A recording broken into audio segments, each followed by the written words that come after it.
I'm joined now by my guest, who is a public affairs analyst in the person of Faiz Mohammed Aliyu. Thank you, Mr. Faiz, for coming on the program today.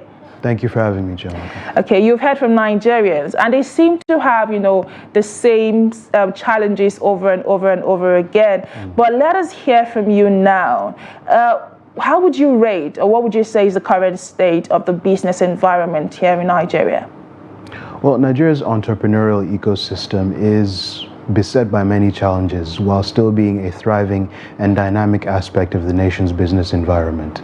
Entrepreneurs and the SMEs that they run are essential to the growth of the economy, as they are the best way to create sustainable jobs. Those SMEs also help in the diversification of economic output and in the transfer and adoption of local technology solutions.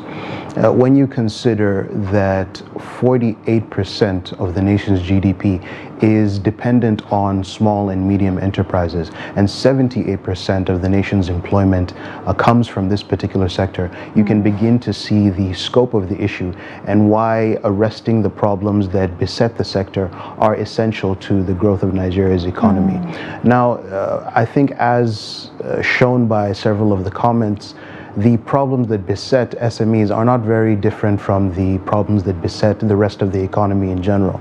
So when you look at hyperinflation and the fact that the vast majority of companies are not able to afford even basic amenities such as the cost of energy, these are the issues that really hamper economic growth.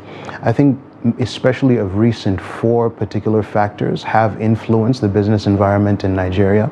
As far back as last year, when you look at the Naira redesign policy and the way that it strangled economic transactions across the country. I think also when you see what happened during the 2023 elections, there was a period of uncertainty where a lot of people were holding back from making business decisions as a result of an uncertainty with how the outcome of the election would play and whether or not there would be post-election violence. And then subsequently with the removal of the fuel subsidy and how that has really strangled businesses in terms of how they provide energy and the logistical system of this country. And subsequent to that, you had financial reform and the way that the currency has been moved around in the economic circles. You find that all of these factors have really negatively affected the way SMEs operate, and these are things that the government needs to look at very critically in order to arrest these issues. Well said, Mr. Faiz Mohammed. But let us go on a short break. When we return, we shall be looking at tackling these specific issues one by one. So do stay. Business Daily continues after the break.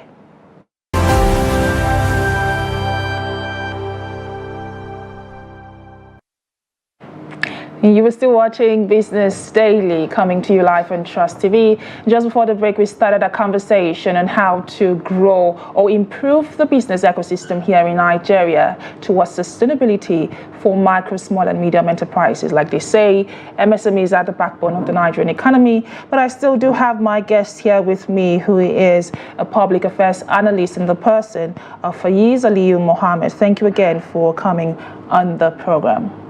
Thank you. Okay, from our interaction with, the social media comment, one thing that came up over and over again was access to finance. Yes.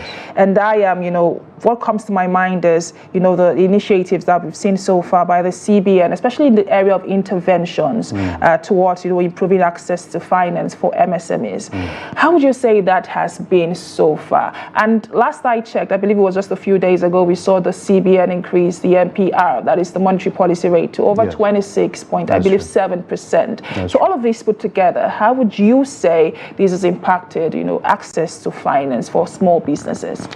So, it's interesting because over the last couple of years, I would say that the federal government has done a very good job of being able to provide avenues through which businesses, micro or medium businesses, are able to access funds, either through the federal government itself or creating a business environment through which private partners are comfortable being able to lend to small businesses across the country. However, considering the macroeconomic factors that have impacted the Naira specifically, one has to consider that the amounts that are given are no longer as valuable as they once were, even as far back as just 6 months ago.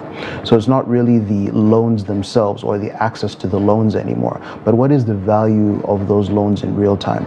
With the inflationary pressures on the Naira, it becomes much more difficult for an entrepreneur to be able to pay back those loans at a consistent rate, especially when the Naira continues to be volatile. So I think one of the issues that the government is facing is the challenge of providing a amount that is commensurate to the needs of SMEs while still ensuring or arresting, should I say, the volatility of the Naira. Well said there. And that brings us to, conversations around policy and regulation, because I have heard business people say, I mean, don't give me, I don't want money, I don't want grant. I want to be able to, grow my business in a sustainable manner where in a shop while I stand on my feet and don't have to rely on government interventions. That's true. And the question now is, having the right policies in place. We have seen quite a number from the Startup Act to other business policies introduced by the government. But looking at all of this now, would you say these policies have been effectively implemented? Because one thing we have is, great documentation, but not so much is done in the area of implementation. But what are your thoughts on that? So when it comes to the implementation of these policies, I think the challenge right now is that there isn't a very clear monetary or fiscal strategy through which to arrest many of Nigeria's challenges. And those challenges are the same challenges that the rest of the economy is facing. So when you look at the fact that there was recently an increase in the budget, and the increase in the budget really is a first step. After that particular increase, what you're going to see is a inflationary pressure on the Naira rise again. So how do you arrest that? Now you have to look at tax reform, because Nigeria's tax environment, something that entrepreneurs and SMEs complain about consistently, double taxation, triple taxation, sometimes state and federal taxation at the same time. Besides that strangling their businesses, you also find that the tax administration itself is in a situation whereby it's relying on statistical data that is not easily verifiable. And that also makes it much harder to have a diverse base through which they can generate revenue for the tax administration. Now, after the tax administration, then you have to look at what are the ways in which we can diversify economic output so that it is easier for businesses to thrive in the current environment. Beyond that, you're now looking at what can we do to decrease inflationary pressures. Now, these consistent problems, all interrelated to each other, have a concomitant effect on the business environment in Nigeria and on SMEs in general. So the key really is finding a economic strategy that takes all of these different aspects into account and finds solutions that mitigate the problems for SMEs in particular, because they are the backbone of the economy. Thus far, we have not really seen a clear message of what that's going to look like from the government, and that's where I think the frustration is coming from a lot of business owners. Indeed. You touched on double taxation, which is unfortunately one of the major challenges that business owners complain about, being taxed sometimes by the federal government, the state government, local government, and some other bodies still within the local government, having to tax these businesses. Is there a way we can streamline this taxation process? Because when you compare this, with how this is run in other parts of the world, I mean, these are completely opposite. And again, talking about the financial autonomy that's been given to local government at this point, will that in any way, from your point of view, impact on or solve the issue of double taxation, especially for small businesses?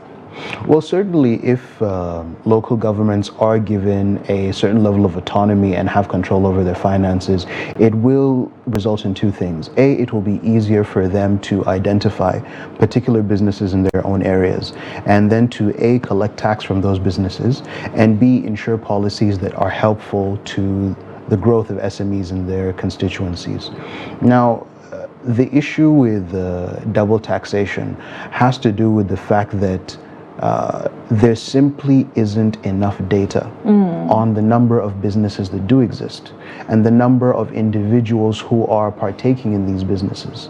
And without the relevant data, what's going to happen is that different agencies and different government institutions are going to be taxing businesses in triplicate because they really don't have enough information to ensure that this one has paid taxes, or even if they have paid taxes, their particular institutions require revenue.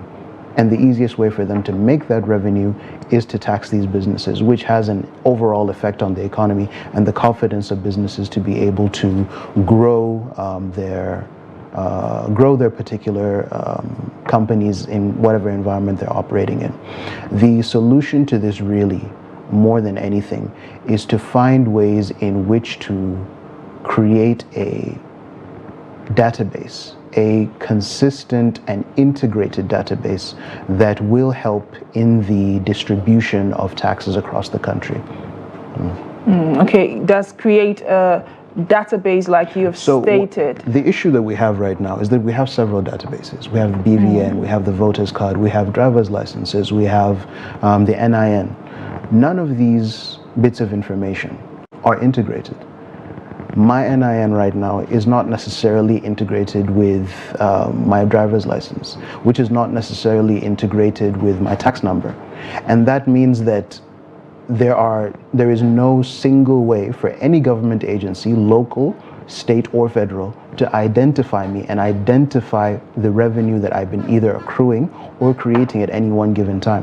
That makes it difficult for them to have a clear tax structure. So more than anything, there needs to be a clear database through which they operate. Well explained, especially talking about the integration of this data. But let's talk to the issue of technology and innovation. Where is Nigeria, or where are Nigerian businesses? Are they embracing technology and innovation enough? And if they aren't, what structures should be put in place to enhance technology and innovation in the business space? I would argue that Nigerian businesses are very open to adopting technology in order to grow their revenue.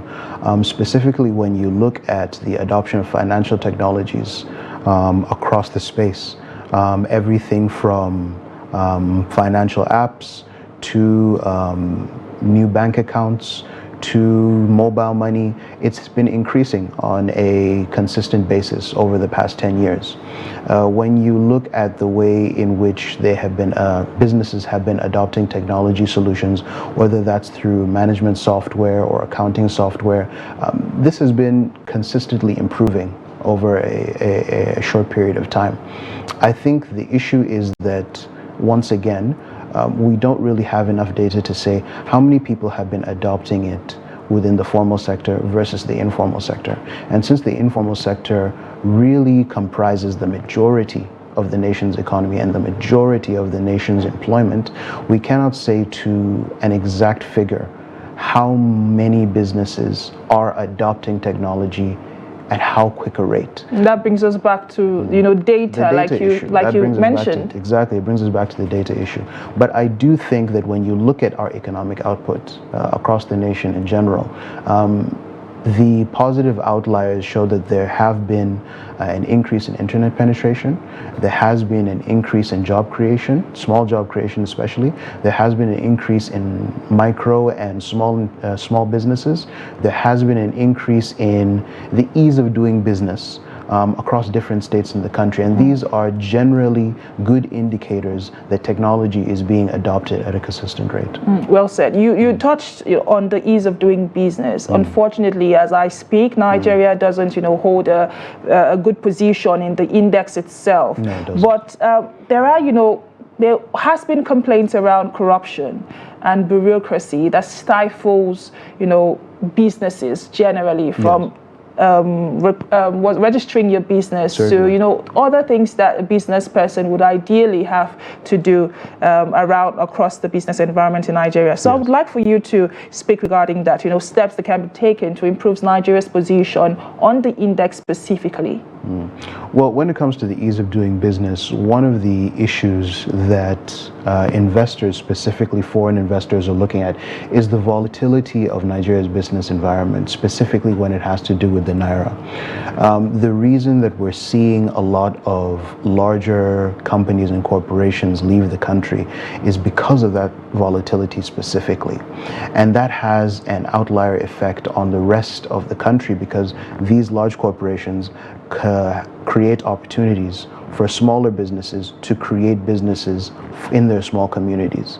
And when you remove the ability of a foreign investor to be able to predict just how well their business is going to grow, or just how secure their investment is going to be over a short period of time, then it makes it very difficult to have confidence enough to invest in such an environment. Now, in order for us to see to a situation whereby the ease of doing business index, our position on the ease of doing business index improves, we would have to build structures that show at least the potential of improved policies and improved financial controls for the country, because corruption in itself is not a net hindrance of doing business. You will find that many countries that are on the ease of doing business also find themselves on a corruption index. So that in itself is not the main hindrance of business, but when your economy is highly volatile and investors both internally and externally don't have the confidence to be able to say, yes, I can put in this amount of money and in 5 to 6 years I will see this number of returns, you're going to see a reduction in jobs created, you're going to see a reduction in economic output, you're going to see capital flight. And all of those things hurt not just the macroeconomic outlook, but SMEs in particular. How would you appraise the CBN's efforts towards, nipping inflation in the bud? You talked about, the volatility of certain business environments and how that would lead to capital flight. Obviously, we've seen mass exodus of quite a number of multinationals. But then the question is, the efforts of the CBN so far, how would you appraise this effort? I have 2 words for that. What efforts? I don't really think that whatever efforts that they've been putting forward have been very useful. We go back to what I said about the introduction of the budget. You introduce a new budget that increases Nigeria's spending by $6.2 billion at a time when our external debt is at $113 billion, or to be more specific, 89 trillion naira. That is obviously going to have an effect on the nation's inflation at a time when you have a very volatile naira whose fall you have not completely arrested. So the question now becomes, exactly what measures has the CBN put in place in order to arrest inflation? Because inflation has been increasing. I'll answer that, because I know in the past, I believe 4 meetings, there has been a continuous increase in the NPR. I'm not saying that they haven't had meetings and they haven't put in policies that will, to the best of their knowledge, try and arrest the problem. What I'm saying is that they haven't. What they've been doing so far hasn't been working. So my appraisal would be, it's been very poor thus far. What would be your recommendations, seeing that what we've seen so far by the CBN hasn't worked from your own lens? In your own words, they haven't worked so far. So what would be your recommendations? In the short to medium term, there isn't going to be an avenue through which we can immediately arrest inflationary pressures in the country, especially towards the end of the year. It's going to continue to be high inflation pressures until at least the end of the year. That much is a bygone conclusion. So what you have to do is look at what macroeconomic factors are really affecting the growth of the economy. And how are we going to diversify economic output in such a way that we are not dependent on one source or 2 sources of revenue for the growth of the economy? Now, the government has looked at something very critical, which is the development of infrastructure. Now, that is an excellent way through which you can reduce some of the critical issues that hamper the growth of the Nigerian economy. However, the improvement of infrastructure is something that's going to take 2, 3, 4, maybe 6 years before we start to see dividends, which is why I say the reality is inflationary pressures are not something that are going to be solved within the short term. It's a medium to long-term solution. Infrastructure development is part of that solution, and I think the CBN needs to focus more on looking for ways to diversify economic output rather than simply trying to arrest economic pressures that you can't if you're increasing the budget. Well explained there.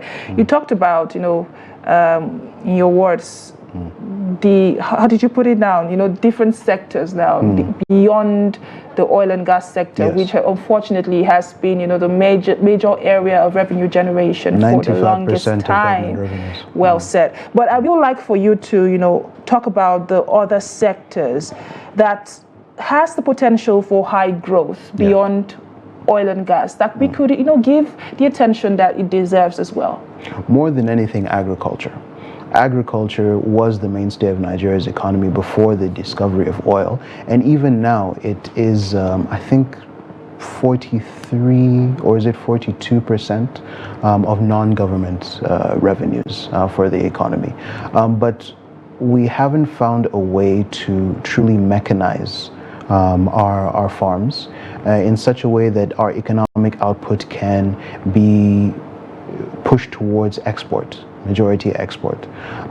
This is also because we have extant security issues in many parts of the country, which make it difficult for these farms to operate on a consistent basis.